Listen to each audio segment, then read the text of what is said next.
Olunaku lwakubiri ennaku z'omwezi tubala 5 omwezi guno ogwa December omwaka 2023 essaawa ewezemu yennyini ey'ekiro nga bulijjo kabakadde kamawulire gaffe UBC leero nze SHAMIM NAYIGA nkwaniriza nnyo ndi ne munnange Yusufu Ssenyomo kulwa bannaffe abakozesa olulimi olw'obubonero amawulire gaffe Kiriza tugatandikirewo mu bujjuvu era katugatandike n'omukulembeze w'eggwanga Yoweri Kaguta Museveni ngono asisinkanye omubaka wa America mu Uganda William Pope mu maka g'obwa President Entebbe era mu nsisinkano eno President n'omugenyi we bogerezeganyizza ku nsonga eziwerako omubadde enkola eya AGOA oba African Growth and Opportunity Act.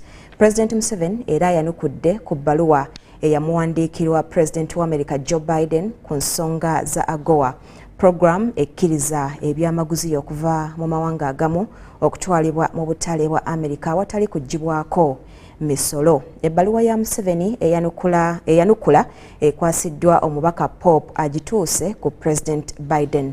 Ambassador Pope azzeemu okuggumiza nga gavumenti ya America bweri emmalirivu okugenda mu maaso n'enkolagana era n'ategeezezza ng'enkolagana bwe yeetaaga okuggumira okubeera nga terina miziziko gyonna.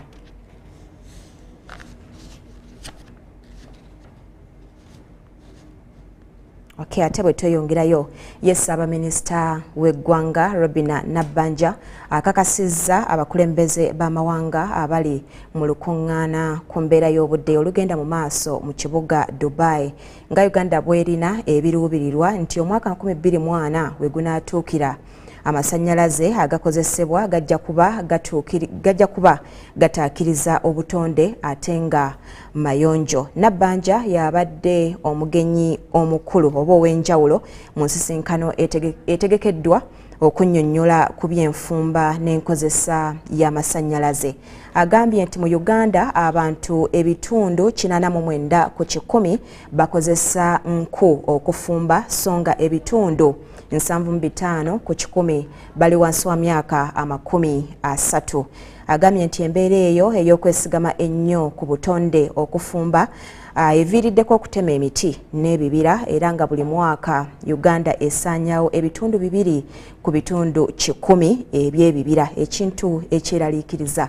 Nabbanja wabula ayongeddeko nti n'okufumbisa amasannyalaze mu Uganda kinene nnyo kubanga abantu 1000 tebasobola beeyi yaago gavaako ate n'abalala tebamanyi migaso gikirimu. Wano era ategeezezza nga gavumenti bwetandiseewo enkola eneeyamba bannansi okutandika okufumbisa amasannyalaze okutuuka ku bantu ebitundu okubunyisa amasannyalaze okutuuka ku bantu ebitundu 38 ku buli 100 omwaka 2023 we gunaatuukira. Akunze bamusiga nsimbi baveeyo basige ssente mu mirimu egitali gimu mu Uganda era okusinziira ku alipoota eziri mu kitongole ky'ensi yonna abakyala bafa endwadde eziva ku mukka oguva mu ngeri gye bafumbamu.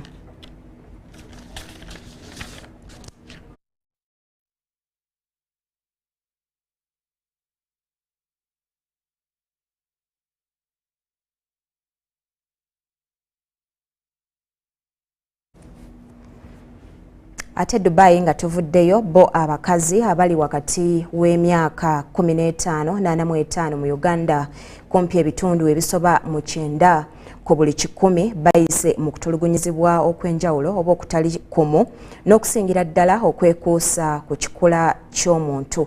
Kino bwe kituukawo tekikoma ku kukosa mubiri gwa mukyala gwokka wabula n'obwongo embeera omuntu gy'ayisibwamu n'ebintu by'asalawo okwenyigiramu. Ebitongole ebitali bimu byenyigira mu kulwanyisa okutulugunya abantu okuyita mu nkola ezitali zimu. Mu nnaku zino 16 eza buli mwaka omukubirwa torch mu mbeera eyo tugitunuulidde mu bujjuvu.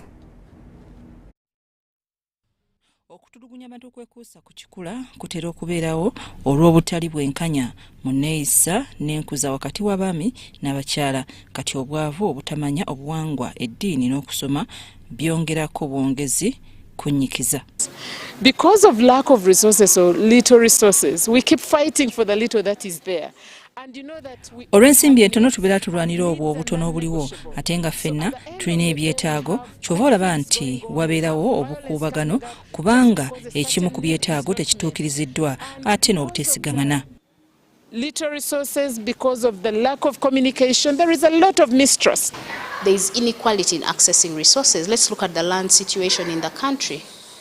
Only 31%. Waliwo obutali bwenkanya mu kubeera n'ebintu kati nga mu by'ettaka abakyala ebitundu 31% be balina obwannannyini ku ttaka eririko ekyapa. Abakyala bameka abalina obusobozi okubeera n'ettaka? How many women have the capacity to buy land? Olw'obulabe obuli mu kutulugunya ebitongole ebitali bimu nga bakolera wamu n'ebya gavumenti bavuddeyo okukirwanyisa okuyita si mu kusomesa kwokka wabula n'enkola ez'amateeka. Mu nnaku 16 mu nsi yonna ezitegekebwa buli mwaka okulwanyisa okutulugunya abantu okwekuusa ku kikula ebitongole byongeddemu amaanyi.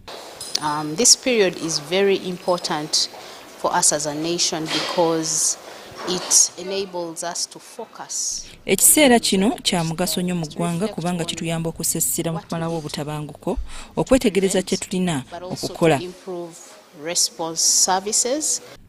Mu kibiina omwegattira ebibiina by'abakyala ebiri mu mulimu guno bategeezezza nti bakaawo nabo babayambye nnyo okunyweza ennyingiza yaabwe ne mu nkola ez'ebyamateeka.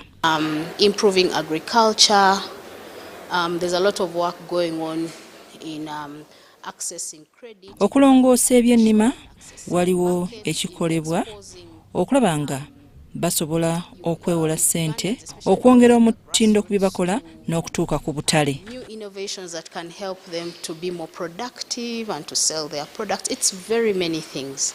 Mu mbeera eno n'abaana abalenzi tebalekeddwa bweru kubanga nabo emirundi mingi batulugunyizibwa. In the past few years we've talked so much about empowerment of the girl child to an extent that the boys have been disenfranchised. Emyaka egiyise twogedde nnyo kusitula omwana omuwala abalenzi tebafiiriddwako era twagala okulaba nga kino kikolebwa mu ngeri ya kyenkanyi. Nga bwe tusitula omwana omuwala walina okubeerawo ebikolebwa okulaba nti n'omwana omulenzi naye asitulibwa nabo okusobola okuwulirira emirembe mu bakyala abasituliddwa. Twagala omwenkanonkano gubeerenga gw'abawala n'abalenzi. That is well conditioned to understand that when we talk of equality, it's not just a women's talk. It also involves the men. Ebitongole byagala gavumenti n'abagabi b'obuyambi bongere ku ssente eziteekebwamu kubanga omulimu munene okwetooloola eggwanga. Abakwatibwako balina okubangulwa mu bukodyo bw'okwekenneenya okutulugunyizibwa okuva ku kikula naddala okutulugunya kw'abakyala kukyali kusoomooza era nga kyetaaga okussaamu amaanyi. Invest in empowering the girls and women. Invest in empowering the boys.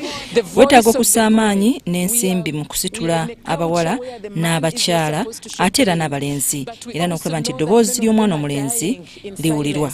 Time is now for us to tell them, let your voice be heard. Bano era bagamba nti okulwanyisa okutulugunya abantu buli omu alina okwenyigiramu kubanga buli omu kimukwatako y'ensonga lwaki okusomesa bonna kikulu. Why should we wait for the LC or the police to come? Lwaki olina kulinda poliisi oba LC okugamba nti kyokola kikyamu? Ffe tulina okulaba nga abazza emisango bakangavulwa era ne tugamba nti kino tekikkirizibwa y'engeri yokka ejja okuyamba okugonjoola ekizibu ky'okutulugunya mu ggwanga lino.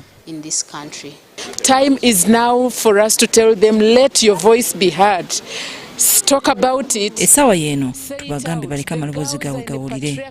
Kitugamba nti ng'abakyala tulina okwogera tuleme kufa na bulumi kubanga okutulugunyizibwa okuva ku kikula butwa butta mpolampola. Tukubira abantu omulango okuvaayo era okulwanyisa kino kutandikira ku ggwe, kutandikira ku nze. Twegatte tulwanyisa okutulugunya okuva ku kikula. It starts with you, it starts with me. So let's join hands against gender-based violence. Buli mwaka gavumenti esaasaanya obuwumbi okujjanjaba abantu abatulugunyiziddwa olw'ekikula era ng'ennaku zino 16 zikozesebwa okukuba tooki mu biki bituukiddwako. Ennaku 16 ezitegekebwa buli mwaka okulwanyisa okutulugunya abantu olw'ekikula zitandika nga 25 Novemba okutuuka nga 10 Desemba. Ndi Nafka Farida ne Joseph Okow.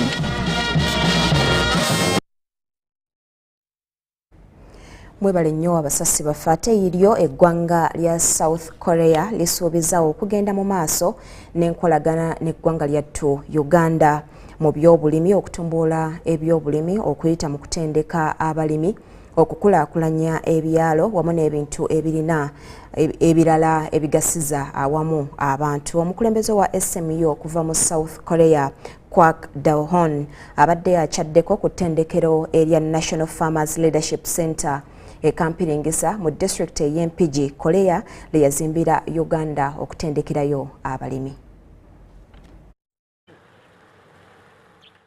Enkolagana ennungi eriwo wakati w'amawanga South Korea ne Uganda yakwongera okuvaamu ebibala naddala olw'okubanga bannayuganda babadde batindigga okugenda mu ggwanga e South Korea okubangulwa kati bakubangulirwanga kuno.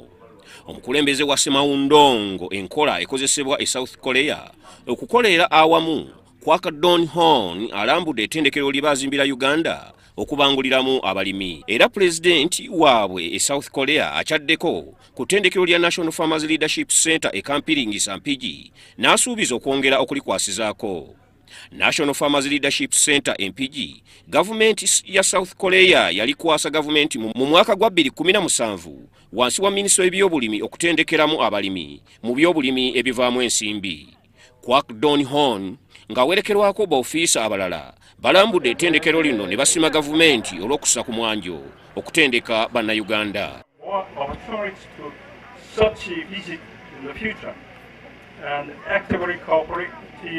Cooperate with the Ugandan government, villages, leaders, Samalundong corporation officials, the embassy of the Republic of Korea in Rwanda to coordinate Rwanda Samalundong. Akulira ettendekero lino okwajja John Bosco agambye nti mu kaweefube ow'okwongera okutuukiriza ekyatandisizawo ettendekero, gavumenti yaligulira ettaka okuzimbako ebisulo okwongereza ku biriwo. Atendereza South Korea olw'obuyambi okuyita mu pulogulaamu zaayo ezitali zimu wano mu Uganda ezikyusiza enkola mu byobulimi okunyikiza okukolera awamu n'okwenyigira mu bulungi bwansi. It is going to have lecture halls and it is going to have accommodation of 163 trainees. 163 trainees at hotel standard. So now on average, if we have 163 and 60, so we have about 220. So if the project... Ndisalo Kasibante, ekampiringisa mu district y'Empigi. Kwebali nnyo Ssaalongo. Ate oludda oluvuganya gavumenti mu Parliament nga bakulembeddwamu abakulira era omubaka wa Nnyendo Mukungwe Mathias Mpuuga ensamba lukubye ebituli mu alipoota ya gavumenti ku kutyoboola eddembe ly'obuntu eyabasomerwa minisita w'ebyokwerinda mu ggwanga, minisita w'ensonga z'omunda era mu Parliament sabbiiti ewedde. Bano bagamba nti alipoota eyasomwa tennyonnyola ku nsonga ne mu kwezo ze bazze beemulugunyako era mu alipoota eyaabwe gye basomye olunaku olwaleero baliko ebirala bye basabye.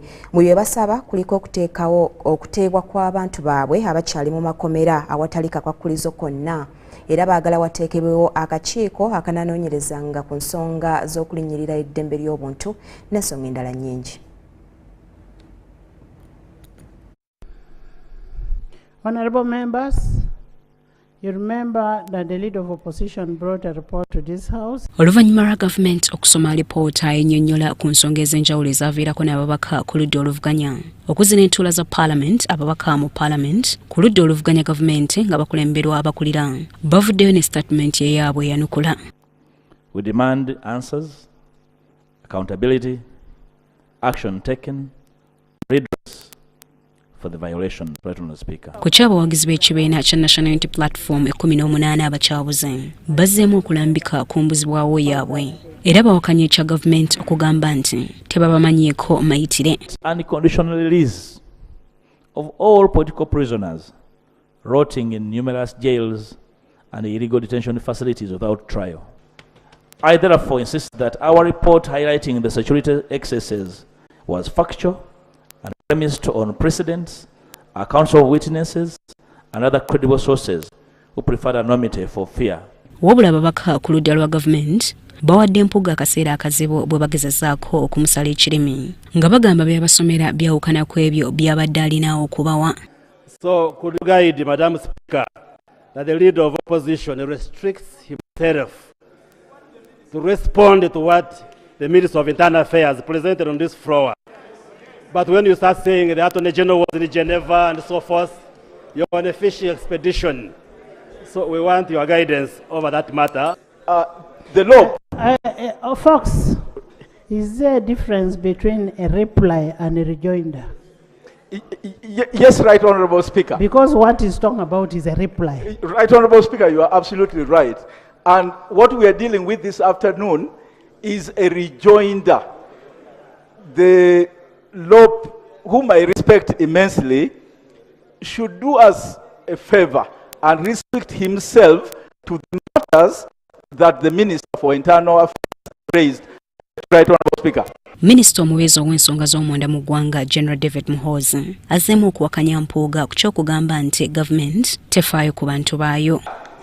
That there could be Ugandans whose trials have delayed, and the Attorney General undertook to check with the relevant authorities that in case there are people who are in jail and their trials are delaying, then action will be taken. But we shall go beyond the list they present because we do not know its authenticity or not. But we believe there might be other people in the system. He's asking on the timeline. Abantu bano aboogerwako baabuzibwawo wakati wa 2018 n'akaseera akatono akayise. Nze Shaidat Nassaku ne Shamim Nayiga mu Kampala. Ate mu Parliament nga tuvuddeyo bo abavuzi b'ebidduka basabiddwa okukwatagana n'ab'ebyokwerinda ku nguudo kibasobozese okukendeeza ku bubenje ku makubo. Bwe babadde mu lukuŋŋaana n'abavuzi b'ebidduka olubaawo buli mwaka, omwogezi wa poliisi y'ebidduka Michael Kananura yeeyamye okubabangulanga bwe wabaawo ekyetaagisa so n'okukolera awamu. Mu lukuŋŋaana lw'abavuzi b'ebidduka olw'omwaka guno abakwatibwako mu nsiko y'ebidduka banokoddeyo ebiviirako obubenje ku makubo n'engeri gye bisobola okwewalibwa. We need to change behavior, ladies and gentlemen. There are things that we do on the road, the behaviors, road rage, songa yo, yotambisa, you know. So you end up overspeeding, you end up being reckless on the road, you don't care about whoever, everybody who is using the road. It is not right. Muno abavuzi balabuddwa okufaayo okukola mmotoka zaabwe okusinga okutunuulira ensimbi ze bafunamu kubanga ze ziwanirira obulamu bwabwe. So as employers, we really also have to look at the welfare of our drivers. Ensure that the laws prescribe, the labor laws, how many hours people should work, under what conditions they should work. They should have contracts. They should have meaningful remuneration. Remuneration that can enable them to also do, to live a decent life. Let us look at those things. There is a link between the road crashes and also the driver welfare or fitness to drive. Wabula n'abavuzi nabo beemulugunyizza ku mateeka agali mu mulimu gw'ebyentambula n'enguudo embi ezisukkiridde. On road safety management, which I mentioned as one of the first area of action, we plan to automate a road crash database system. And what is this going to help us? It is going to help us to do further research on the causes, on the probable interventions of these road crashes. Abali mu by'enguudo mu kitongole kya poliisi beeyamye okukolaganira awamu n'ebitongole eby'obwannakyewa okutuukiriza obuvunaanyizibwa bwabwe so n'okukendeeza ku bubenje ku makubo wamu n'okubutangira. When someone has a single truck and he meets we put aside the VTs, but even the omnibus, a taxi, He thinks this man should not be on the road. He drives the way he wants. And he knows the other person is very vulnerable. He cannot keep on because this vehicle is big. He's not running off on his line. I've experienced it myself. And then a taxi man also, he wants also to mistreat this person. And then this person also wants to mistreat the border man. Olukungaana luno oluteekeddwa aba Uganda Professional Drivers Network nga bali wamu ne Ministry y'ebyenguudo n'entambula okuwanyisiganya amagezi n'ebirowoozo ku ngeri obubenje ku makubo gye busobola okwewalika.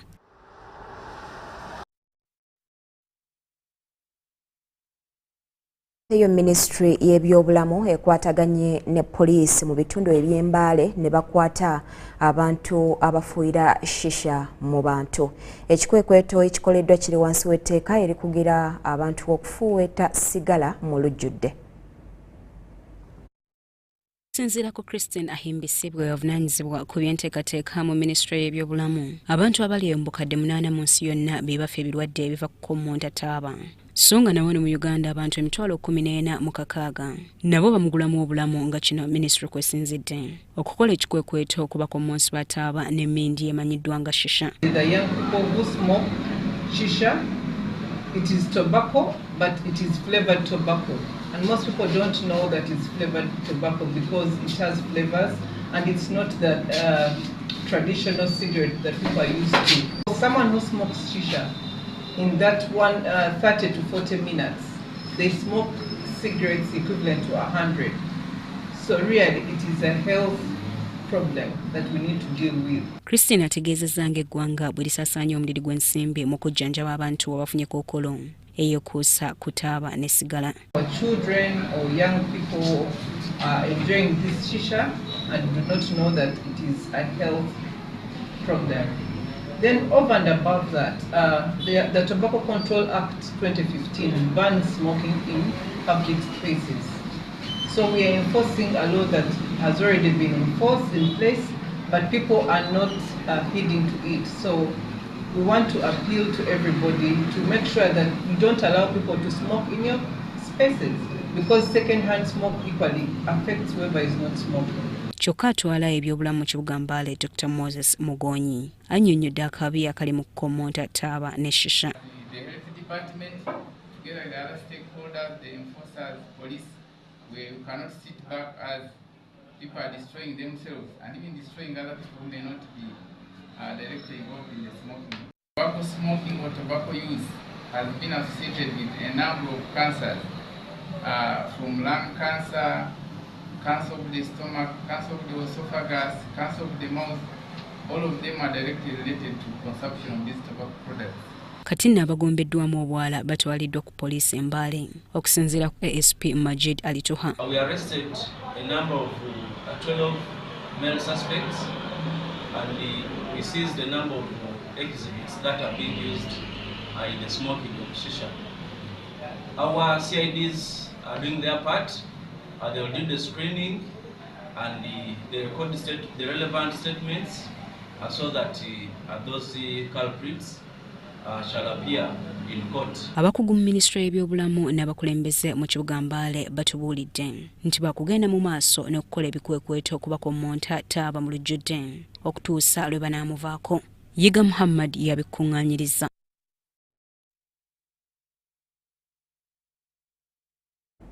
Webale nnyo Uganda oluvannyuma olw'emboozi ey'okuva Mbale ekkiriza nsooke nkuwummuzeemu katono nnyo tukyalina mangi ngenda gakuba mu kitundu ekyokubiri nga tukomewo.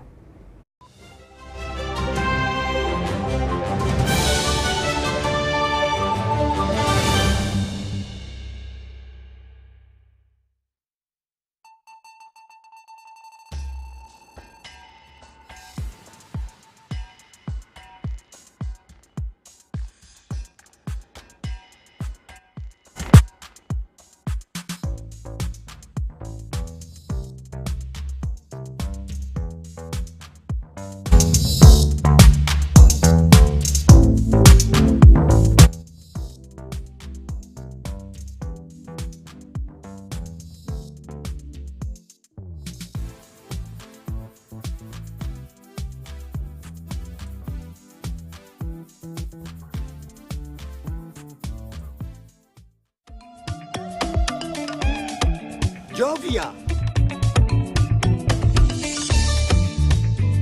Ng'oyolekera ku lugendo luno olw'obulamu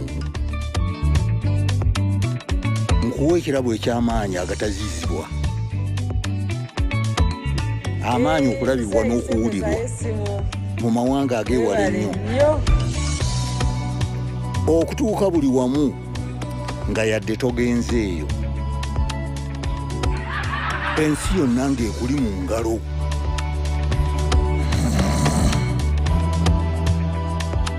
Okutambula mu biseera n'okumanya buli kimu ekirina okumanyibwa.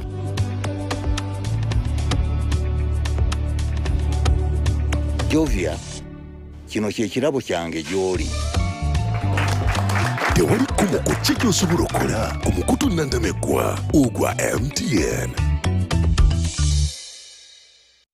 Sebo wanji eno ye biiri yo ekiki okebera malaria omutwalo gumu obujjanjabi bwonna emitwalo 10 engeri gye twamutaddeko eccupa. Musawo tosobola kunsalirako nga sinaleeta mukyala wange wano sente zonna nazikozesa mugula eddagala mu zifamasi n'ebihabu ebitaakoze. Naye mukulu gavumenti yagaba obutimba bw'ensiri gwabo mu makaago tebabusulamu. Obutimba bw'ensiri twabufuna naye kati bajjamu ebituli tetumanyi kye bukolera. Kuuma ab'omu makaago obutakwatibwa musujja gwa nsiri ng'otunga obutimba bwo buli we bujjamu ebituli okutangira ensiri. Kakasa nti obutimba bwo obusibira waggulu buli ku makya ate towanikako kintu kyonna okwewala okubwonoona. Kakasanga nti buli omu mu makaago asula mu katimba k'ensiri obudde kawubeere nga bunnyogovu oba nga bwa bbugumu okubakuuma obutakwatibwa musujja gwa nsiri. Bwe tukwatira awamu tusobola okugoba omusujja gw'ensiri mu Uganda. Obubaka buno obukutuusibwako Minisitule y'ebyobulamu ng'eyambibwako Global Fund. Oyagaliza famire yo obugagga n'obulamu obulungi yiga bw'oyinza okubifuna ng'okozesa science ne technology ng'oyita mu butonde. Omukenkufu Nyanzi Julius ekyuma kiwagala kyuma akuwandiikira ekitabo kyotasaanye kusoma. Ekitabo kino akituumye Money Grows on Trees, sente zimera ku miti. Weefunire kopi ku siringi emitwalo 2 gyokka ku kitebe kya Prof Bio Research ku Katorio Mall, ku matabi g'amatundiro g'ebitabo aga Aristoc Booklex, ku Acacia Mall, Garden City, Kampala Road ne ku mitimbagano gya Jumia Uganda, oba kuba 0703 M52 tukikutuuseeko wonna w'oli. Jukira nti money grows on trees, sente zimera ku miti. Wait, Titus, you need to take your medicine. But Mom, they are playing without me. Here, swallow your medicine fast. I don't want you to get another headache from that infection. Medicines help us feel better when we are ill, but sometimes they can cause side effects. By reporting side effects, you help us learn about the medicine we use. This improves quality of care for each patient. Always report suspected side effects to NDA. Together, we can make medicines safer for everyone. This message is brought to you by National Drug Authority with support from Global Fund.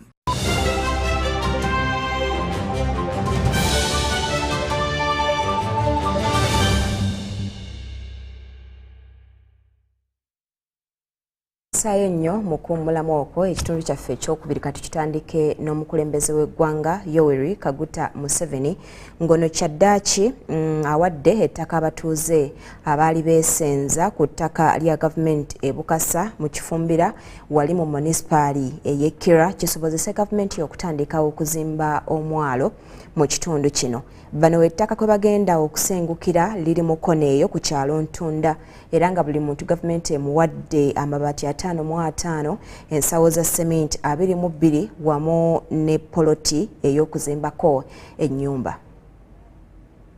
Desowedi nga yakulembeddemu enteekateeka z'okusengula batuuze abeesenza ku ttaka lya gavumenti e Bukasa, Kifumbira, Kira Municipality okudde mukono ku ttaka eribaweereddwa omukulembeze w'eggwanga Yoweri Kaguta Museveni nti bazze balindirira ekiseera kino okuva mu mwaka gwa 2019 paka joli abalamu. Omubaka Pasesi Namuganza wabakulembeddemu ne boolekera amaka g'obwa pulezidenti Entebbe ne bazisinkana pulezidenti n'abawettaka emukono basengukireko. Mulaba ebintu bino nti biruddewo kitegeeza biki bituufu. Tekiwandiiko nedda ebya gavumenti bwe bitasiwe bitambula. Twabadde mu State House nga pulezidenti alina meeting nga 8. Tusituka bano bakola ki? Kati byonna bikolewo omulundi gumu ne balyoka babifulumya olw'eggulu. Era navuddeyo nga bakakasiza nti bagenda kubiwa minisita waffe Pasisi Namuganza era ajja kuseyalingako naffe. Okusinziira ku kyamaani w'ekyalo ky'e Bukasa, bano gye babadde bawangalira John Kaddo asimye President Yoweri Kaguta Museveni olw'okudduukirira ng'omuntu wa bulijjo nga ali mu bwetaavu. Kubanga President buli ekibeera ku ground akikola ki? Akimanyi. Minisita ono yasembayo bya Mukama yatukoledde omulimu gw'amaanyi. Kubanga yayogedde ekituufu kyasanga ku ki? Ku ground yakimugamba President. President n'aba musajja omuzadde ayagala abantu be ate ayagala abantu be Bukasa simanyi na kumanya. Mugisha James omutuuze w'e Bukasa Kifumbira ayagala gavumenti ebakwasizeeko okulaba nga baddamu okutumbula ebyenfuna wamu n'okubavujjirira okwetandikirawo emirimu egy'enjawulo naddala gye bagenda okusengukira. N'enzimba amaka gakubeeramu byonna baabibalira batuwa ssente nyingi naye abatusasula batuwa ssente ate neze batuwadde nazo ne bazisazaamu, so tuyina ebizibu. Nziza naye just ensonga gye tukyalaba mu bintu bino wano wakyaliwo abantu bangi abatanaba kubalibwa ng'ebintu byabwe bikyaliwa. Tubadde tusaba gavumenti abantu wano b'e Bukasa abatanaba kubalirwa ebintu byabwe bajje babale bagende bulungi. Pastor Ragasana Evaristo owa Source of Deliverance Community Church Buwate naye alina okwemulugunya kwe ku nsonga y'okumuyiririra. Batuuka ekiseera ky'okusasula ne bagamba nti abatazimba tebalina kye bagenda kufuna. Kati obweraliikirivu bwenina bwe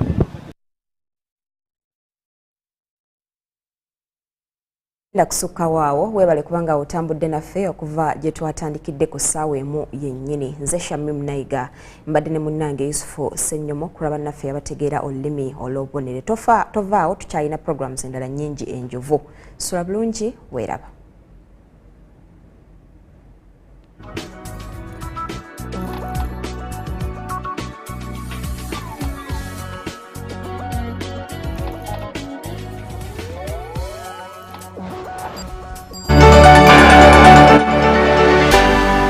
UBC, inspiring Uganda.